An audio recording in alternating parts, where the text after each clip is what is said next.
ಸಾಮಾಜಿಕ ಅಸ್ಪೃಶ್ಯತೆ ಮತ್ತೆ ತಾರತಮ್ಯದ ವಾಸ್ತವಗಳು ಮತಾಂತರದ ನಂತರ ಕೂಡ ಬದಲಾಗದೇ ಇದ್ರೆ ಕಾನೂನು ಮಾತ್ರ ಧರ್ಮವನ್ನೇ ಮಾನದಂಡವಾಗಿಟ್ಕೊಳ್ಳೋದು ಎಷ್ಟರ ಮಟ್ಟಿಗೆ ಸರಿ? ಇದು ಪರಿಶಿಷ್ಟ ಜಾತಿ ಸ್ಥಾನಮಾನ ಅನ್ನೋದು ಸಾಮಾಜಿಕ ನ್ಯಾಯದ ಹಕ್ಕ ಅಥವಾ ಕೇವಲ ಒಂದು ನಿರ್ದಿಷ್ಟ ಧಾರ್ಮಿಕ ಚೌಕಟ್ಟಿಗೆ ಸೀಮಿತವಾದಂಥ ಒಂದು ಸೌಲಭ್ಯನ? ಇದು ಸಂವಿಧಾನದ 1950ರ ಆದೇಶವು ದಲಿತ ಮುಸ್ಲಿಂ ಮತ್ತು ದಲಿತ ಕ್ರೈಸ್ತರನ್ನ ಹೊರಗಿಡೋ ಮೂಲಕ ಸಮಾನತೆಯ ಮೂಲಭೂತ ಹಕ್ಕನ್ನು ಉಲ್ಲಂಘಿಸ್ತಾ ಇದೆಯಾ? ಇಸ್ಲಾಂ ಮತ್ತು ಕ್ರೈಸ್ತ ಧರ್ಮದಲ್ಲಿ ಜಾತಿ ವ್ಯವಸ್ಥೆ ಇಲ್ಲ ಅನ್ನುವಂಥ ಒಂದು ತಾತ್ವಿಕವಾದಕ್ಕೂ ಮತ್ತೆ ಆ ಧರ್ಮದೊಳಗಿನ ದಲಿತರು ಅನುಭವಿಸ್ತಾ ಇರುವಂಥ ವಾಸ್ತವಿಕ ನೋವಿಗೂ ಇರುವಂಥ ಅಂತರವನ್ನ ನ್ಯಾಯಾಂಗ ಯಾಕೆ ಗಮನಿಸ್ತಾ ಇಲ್ಲ? ಮತಾಂತರಗೊಂಡ ತಕ್ಷಣನೇ ಸಾಂವಿಧಾನಿಕ ರಕ್ಷಣೆ ರದ್ದಾಗುತ್ತೆ ಅನ್ನುವಂಥ ಒಂದು ತೀರ್ಪು ಒಬ್ಬ ವ್ಯಕ್ತಿಯ ಧಾರ್ಮಿಕ ಸ್ವಾತಂತ್ರ್ಯದ ಮೇಲೆ ಸರ್ಕಾರ ಹೇರ್ತಾ ಇರುವಂಥ ಒಂದು ಪರೋಕ್ಷ ಒತ್ತಡ ಅಲ್ವಾ? ಈ ಬಗ್ಗೆ ಒಂದು ವಿವರವಾದ ವಿಶ್ಲೇಷಣೆಯನ್ನು ವೀಕ್ಷಿಸೋದಕ್ಕೆ ಕೆಳಗಿನ ಲಿಂಕನ್ನು ಕ್ಲಿಕ್ ಮಾಡಿ.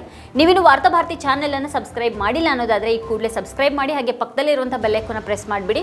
ಮತ್ತು ನಮ್ಮ ಎಲ್ಲ ವಿಡಿಯೋಗಳನ್ನು ಮಿಸ್ ಮಾಡದೆ ಕೊನೆವರೆಗೂ ನೋಡಿ. ಅದರ ಕುರಿತಾಗಿ ನಿಮಗೇನು ಅಭಿಪ್ರಾಯಗಳಿದೆ ಅದನ್ನು ವಿಡಿಯೋ ಕೆಳಗಡೆ ಕಮೆಂಟ್ ಮಾಡಿ. ಮತ್ತು ನಿಮ್ಗೆ ಇಷ್ಟವಾದಂಥ ವಿಡಿಯೋಗಳ ಲಿಂಕನ್ನು ನಿಮ್ಮೆಲ್ಲ ಬಂಧು ಮಿತ್ರರಿಗೆ ವಾಟ್ಸ್ಆ್ಯಪ್ ಮಾಡಿ. Thank you.